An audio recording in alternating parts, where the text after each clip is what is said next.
What do we have here? Unassuming Kel-Tec case. Foldy boy, probably.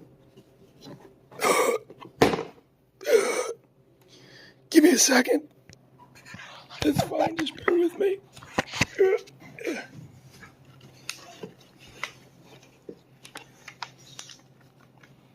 Yep, that's backwards.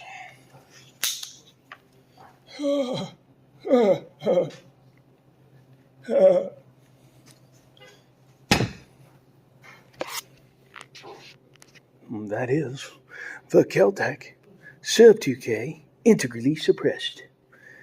Buy yours today.